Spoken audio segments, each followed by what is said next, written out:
உயர்நீதிமன்றத்திலேருந்து இன்றைக்கி வந்து கால்வர் பண்ணியிருக்கிறாங்க.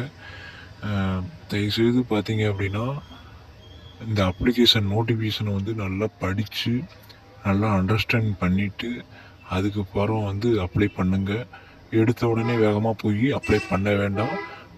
அதில் ரிஜிஸ்ட்ரேஷன் ஒரு ஆப்ஷன் இருக்கும். அந்த ரிஜிஸ்ட்ரேஷன் ஆப்ஷனில் பார்த்தீங்க அப்படின்னா உங்களுடைய கரெக்டான இமெயில் ஐடி தயவுசெய்து மற்றவங்களோட இமெயில் ஐடியோ இல்லை மற்றவங்களோட மொபைல் நம்பரையோ நீங்கள் என்ட்ரு பண்ணி அப்ளை பண்ண வேண்டாம். அதேமாதிரி ப்ரோசிங் சென்டரில் போயிட்டு அங்கேயும் போய் புதுசாக ஒரு இமெயில் ஐடி வந்து க்ரியேட் பண்ணிவிட்டு அதுக்கான பாஸ்வேர்டு எல்லாம் மறந்து கடைசி பின்னாடி உங்களுக்கு சிரமமாயிரும்.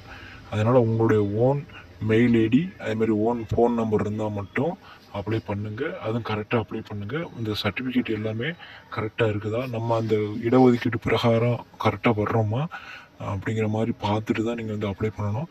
அவசரமாக ஒரு தெரியாத ப்ரோசிங் சென்டரில் கொடுத்துட்டு நல்ல எக்ஸ்பீரியன்ஸான ப்ரோசிங் சென்டரில் கொடுங்க.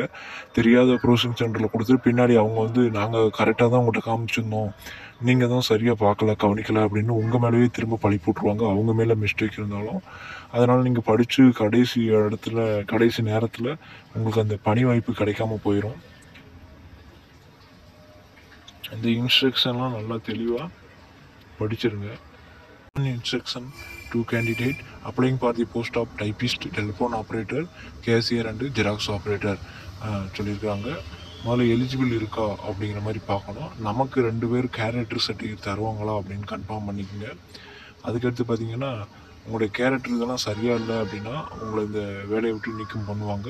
அதேமாதிரி நீங்கள் ஆல்ரெடி டிஸ்மிஸ் ஆகிருந்தீங்கன்னா உங்களை கண்டிப்பாக வந்து இதில் வந்து சூஸ் பண்ண மாட்டாங்க. சஸ்பெண்டோ இல்லை டிஸ்மிஸோ ஆகிருந்தால் இந்த வேக்கண்ட்டுக்கு வந்து உங்களை வந்து எடுக்க மாட்டாங்க. அதே மாதிரி பார்த்தீங்கன்னா ஏதாவது ஒரு இந்த எக்ஸாமோட ப்ராசஸில் நீங்கள் ஏதாவது ஊடால வந்து பார்த்தீங்கன்னா ஏதாவது நீங்கள் குறுக்கு வழியை வந்து நாடுனீங்க அப்படின்னா அதற்கான அந்த இதை வந்து கேன்சல் பண்ணிடுவாங்க அப்படிங்கிற மாதிரியும் அவங்க இன்ஸ்ட்ரக்ஷனில் வந்து சொல்லியிருக்காங்க.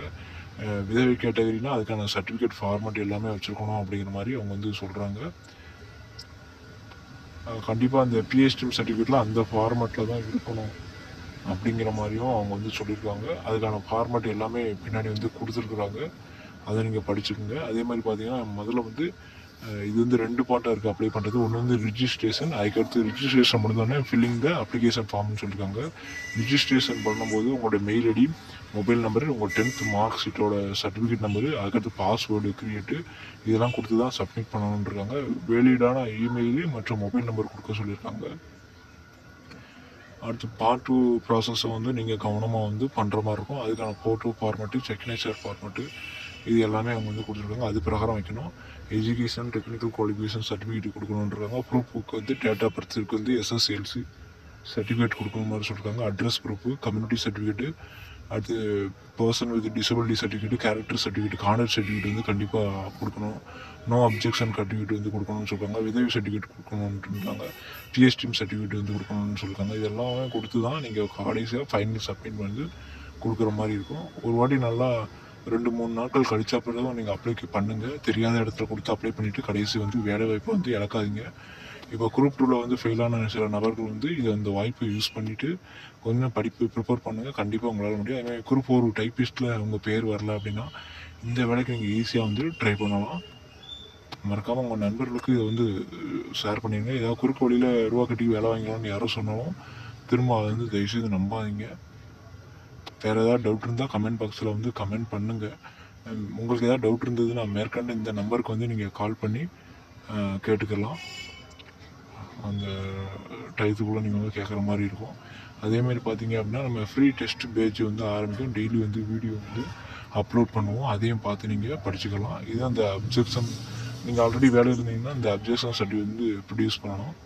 விதவி சர்டிஃபிகேட்டும் இந்த ஃபார்மேட்டில் இருக்கணும்னு சொல்லியிருக்காங்க. அதேமாதிரி பிஹெச்டி சர்டிஃபிகேட் வந்து இந்த ஃபார்மேட்டில் இருக்கணும் அப்படிங்கிற மாதிரி அவங்க சொல்லியிருக்காங்க.